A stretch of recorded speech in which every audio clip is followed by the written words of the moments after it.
नमस्कार दोस्तों, आप देख रहे कार्टून 505 ZX। आज हम आपको एक ऐसे महान व्यक्ति के बारे में चर्चा करेंगे जो कि हमारे देश के महान नेताओं में गिने चुने जाते हैं, जिनका नाम सुभाष चंद्र बोस के रहस्यमयी मौत के बारे में जानते हैं। तो चलिए शुरू करते। सन 1945 दुनिया दूसरे विश्व युद्ध की आग में जल रही थी।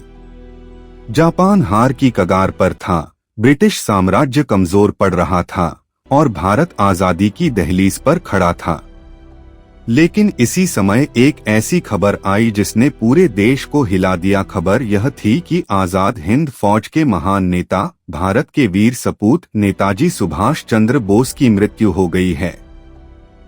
कहा गया कि 18 अगस्त 1945 को नेताजी ताइहोकू यानी आज के ताइपेई, ताइवान से जापान की ओर जा रहे थे। उनका विमान उड़ान भरते ही अचानक दुर्घटनाग्रस्त हो गया। विमान में आग लग गई, यात्रियों में अफरा तफरी मच गई। बताया गया कि नेताजी बुरी तरह जल गए थे। उन्हें तुरंत अस्पताल ले जाया गया, लेकिन कुछ घंटों बाद उनकी मृत्यु हो गई। यह खबर जैसे ही मैं भारत पहुंची, लोगों को यकीन ही नहीं हुआ, क्योंकि नेताजी कोई साधारण नेता नहीं थे। वे वह इंसान थे जिन्होंने अंग्रेजों के खिलाफ हथियार उठाने की हिम्मत दिखाई थी, जिन्होंने आजाद हिंद फौज बनाई थी, जिन्होंने कहा था, तुम मुझे खून दो, मैं तुम्हें आजादी दूंगा। लोगों को लगा कि ऐसा वीर इंसान इतनी आसानी से कैसे खत्म हो सकता है। यहीं से शुरू हुआ भारत के सबसे बड़े रहस्य का सफर। सबसे पहला सवाल उठा, अगर नेताजी की मृत्यु हुई थी तो उनका शव कहाँ है? कोई स्पष्ट तस्वीर नहीं, कोई पक्का प्रमाण नहीं और कोई ऐसा दस्तावेज नहीं जो हर सवाल का जवाब दे सके। फिर कुछ लोगों ने दावा किया कि नेताजी विमान दुर्घटना में मरे ही नहीं थे।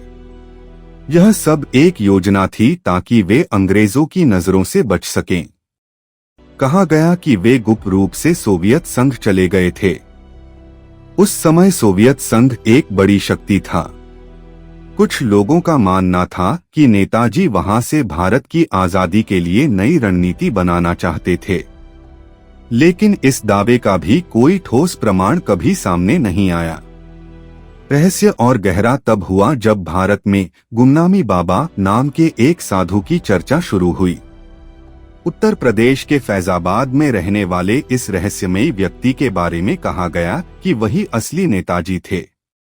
गुमनामी बाबा हमेशा पर्दे के पीछे रहते थे, बहुत कम लोगों से मिलते थे।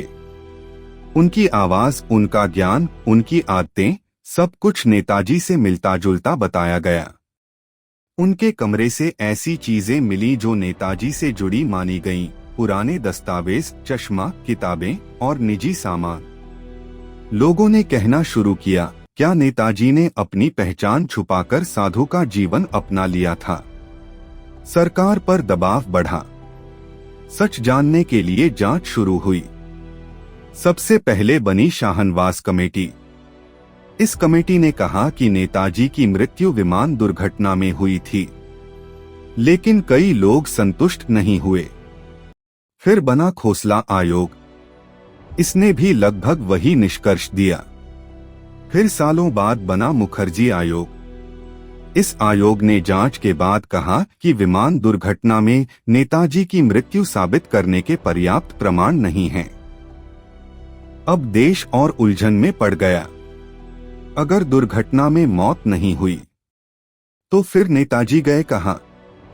कुछ लोगों का मानना है कि सच्चाई कभी सामने नहीं आई क्योंकि उस समय की राजनीति बहुत जटिल थी।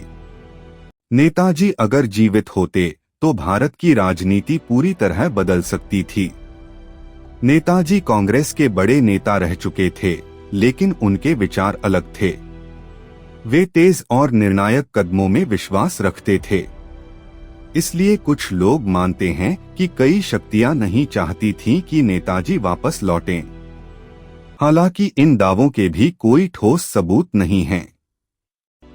आज भी नेताजी की मौत से जुड़े हजारों पन्ने, फाइलें और दस्तावेज चर्चा में रहते हैं।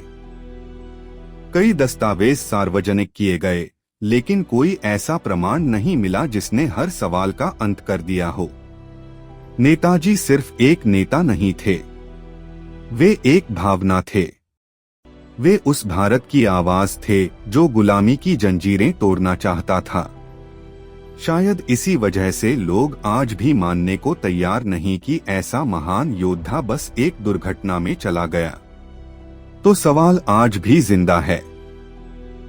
क्या आप इसका जवाब आप हमें कमेंट बॉक्स में जरूर दें और ऐसे ही रोचक वीडियो देखने के लिए हमारे चैनल को सब्सक्राइब जरूर करें। धन्यवाद।